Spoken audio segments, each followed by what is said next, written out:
अरविंद केजरीवाल ने 14 फरवरी को दिल्ली के मुख्यमंत्री की कुर्सी छोड़ दी थी। अरविंद केजरीवाल के विरोधियों ने इसे मुद्दा बनाया हुआ है। केजरीवाल ने कभी भी इस्तीफे पर अफसोस नहीं जताया, लेकिन इकोनॉमिक टाइम्स अखबार को दिए इंटरव्यू में अरविंद केजरीवाल ने पहली बार माना है कि जोश में आकर उन्होंने इस्तीफा दे दिया, जो कि नहीं देना चाहिए था।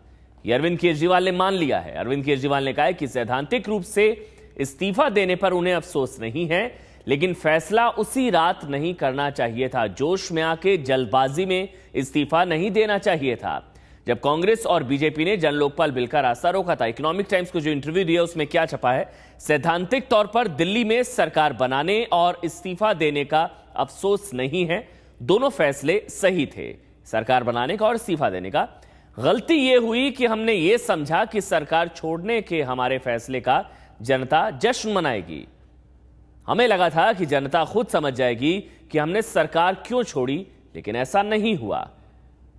हमारे और जनता के बीच संवादहीनता पैदा हुई। इसका फायदा कांग्रेस बीजेपी ने हमें भगोड़ा कहने के लिए उठाया।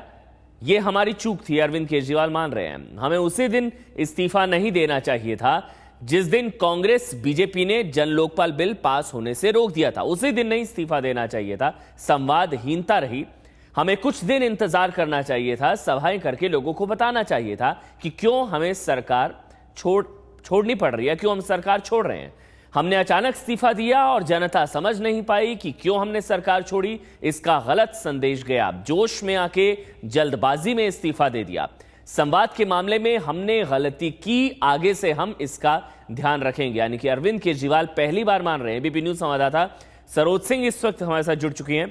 सरोज, मतलब दिल्ली की जनता ने विश्वास करके गद्दी पर बैठाया और जल्दबाजी में जोश में आके इस्तीफा दे दिया अरविंद केजरीवाल। ये खुद अपनी गलती मान रहे हैं वो। जी बिल्कुल अमन, अगर आप देखें तो टाइमिंग बहुत दिलचस्प है इस बार की, क्योंकि कल ही दिल्ली ने वोट किया है और वोटिंग के बाद उन्हें ये एहसास हो गया। इसका मतलब कहीं ना कहीं वो जो परसेप्शन की बात थी, जो आज तक वो अपने दिल्ली के रोड शो में करते आए थे, अपने आप को पाक साफ बता रहे थे कि भगोड़ा भगोड़ा भगोड़ा क्यों कहा उन्हें, और वो बिल्कुल गलत है। इतना जरूर है कि जब उन्होंने रोड शोज के दौरान ये सारी बातें कही तो इनको ये परसेप्शन जरूर हुआ कि लोग नहीं मान रहे हैं जो वो समझाना चाह रहे हैं।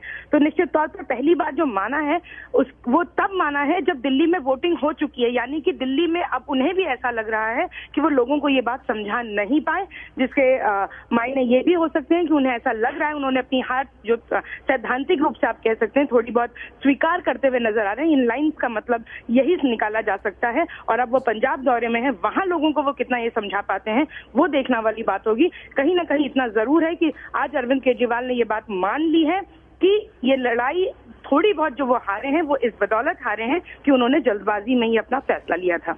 शुक्रिया आपका सरोज सिंह, ये तमाम जानकारी हम तक पहुंचाने के लिए। और ये आरोप लगते रहे अरविंद केजरीवाल पर कि उन्होंने जल्दबाजी में फैसला लिया, लेकिन वो मानते नहीं थे। लेकिन अब उन्होंने इकोनॉमिक टाइम्स को जो इंटरव्यू दिया उसमें उन्होंने कहा है कि जोश में आके जल्दबाजी में फैसला लिया, जिसका फायदा बीजेपी कांग्रेस ने उठाया और भगोड़ा उनको कहा जाने लगा क्योंकि सही तरह से संवाद नहीं हो पाया उनका और जनता के बीच।